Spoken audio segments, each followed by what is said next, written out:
என்னைக்காவது நீ யோசியா ஏன் படிக்கணும்னு? நீ படிச்சா என்ன நடக்கும்ன்றத சொல்ற. கைதிகள் இருக்காங்கல்ல, ஆயுள் கைதிகள், அவங்களுக்கு ஒரு மோட்டிவேஷன் ஸ்பீச்சுக்காக கூப்பிட்டாங்க. என்ன வந்து ப்ரோக்ராம் ஆரம்பிக்கும் பொழுதே மணி 6:45 7:40 நான் கிளம்பி ஆகணும். ஏன்னா 8:30 மணிக்கு எனக்கு பிளைட்.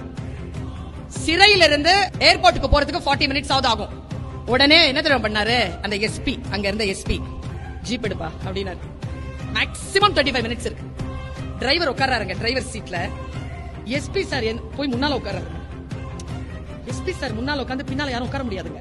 ஆஸ் பர் புரோட்டோகால் ரொம்ப விஐபியா இருந்தா தான் உட்கார முடியும். உட்காருங்க மேடம் அப்படின்னாரு. நான் பின்னால உட்கார்றேன் சார். பக்கத்துல 2 பேர் வந்து புல்லட்ல டிஎஸ்பி, புல்லட்ல எஸ்கார்ட்ஸ் வராங்க. 8:05 உள்ள போயாச்சு. அப்ப எஸ்பி சார்ல have a nice trip man அப்படினு சொல்லி போனார். அப்ப டிஎஸ்பியா இருந்த டிஎஸ்பி அவருடைய கேடர் என்னன்னு தெரியல, முத்துப்பாண்டின்னு ஒரு போலீஸ் ஆபீசர். அவர் மேம் ஒரே நிமிஷம் மேம் அப்படின்னாரு. சார் இந்த காட்சி இல்ல மேடம், இதை நான் என் மகளுக்கு சொல்ல போறேன் மேடம். என்னது சார்? நீங்க யாரு மேடம்? உங்களுக்காக கெஜ்ரிவால் சார் நிக்கிறாரு, உங்களுக்காக எங்க எஸ்பி சார் வந்து முன்னால சீட்ல உட்கார்ந்துட்டு வராரு, உங்களை கூட்டிட்டு வந்து மரியாதையா நாங்க வந்து ஒரு இடத்துல கொடுக்கிறோம். எங்க துறையில ஹையர் போஸ்ட்ல இருக்கிறவங்க உங்களுக்காக நின்னு இவ்வளவு பணியாற்றி இருக்காங்க.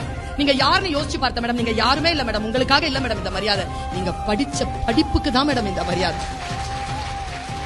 படிச்சிருங்க குழந்தைகளை.